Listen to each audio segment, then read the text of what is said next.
Howdy everyone, Election Insight here with another video, and today I'm going to do the 5-minute mailbag for January 27th, 2022. So this is on 270-1 by the way. The first thing is Kentucky and Mississippi. They've had their house maps. Their house maps are now official. They did not change much at all. They're the same house maps. Kentucky's 5-1 Republican, Mississippi 4-1 Republican.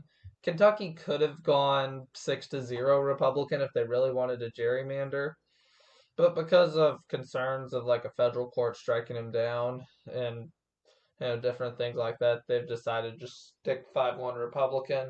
Same with Mississippi, even more so, especially since Mississippi is the highest African American population in the nation. They could probably draw 5 districts, which where the Republicans are the majority. Instead, they drew 4, and they drew one where the African Americans are like 80%, the district's like 80% Democrat. Benny Thompson's in it. But yeah, they do this to protect themselves from litigation. It's really not a big deal. On that same note, though, Alabama had 7 congressional districts, historically 6-1, and federal judges 6-1 Republican, federal judges have tossed Alabama's new congressional map. It's still 6-1, but they're saying that the African Americans should be the majority in one additional district, even because of the amount of population that they have in the state.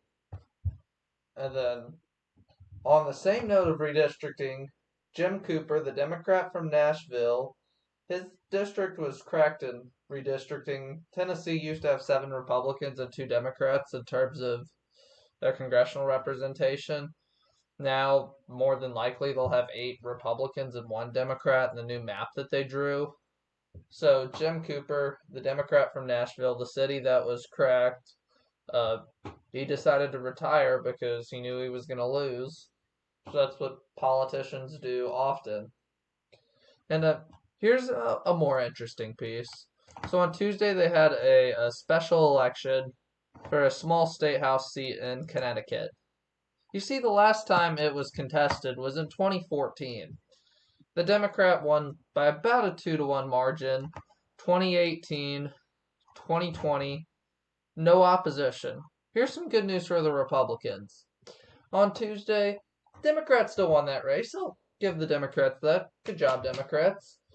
But it's less than 56-44. So we're seeing a swing from 67% to 56%. I know the district might have changed, but got to also keep in mind the district did used to have a Republican incumbent, but Connecticut used to be much more Republican on the state level, not on the federal level, but on the state level. So they would elect Republicans in Democratic areas, but you could see that has started to fade, and they effectively vote for state rep the same way they vote for president, probably 95% of the time. But yeah, you see Democratic support eroding. A seat which they didn't have any opposition for in the last 2 cycles is now having a Republican getting well into the 40%. I think this shows that a lot of seats whether in U.S. House, State Senate, maybe even U.S. Senate, maybe like Colorado or something like that, a lot more seats are going to be competitive than you think. And this is very good news for the Republicans. The same like that Southside San Antonio House race was earlier, earlier this year, where the Republican John Lujan actually won. And I guess finally to finish up the mailbag, I want to talk about South Carolina's map. The only thing that changed, just show you it it won't pop up, but the only thing that changes it's still 5-1 Republican, but the first district, which had a Democratic incumbent from 2019 to 2021, Joe Cunningham, it's just become slightly more Republican. So it's Nancy Mace's district now. It's going to be a little bit easier for her to win, or whoever the Republican that primaries her. It's going to be easier for them to win. I'm out. Peace.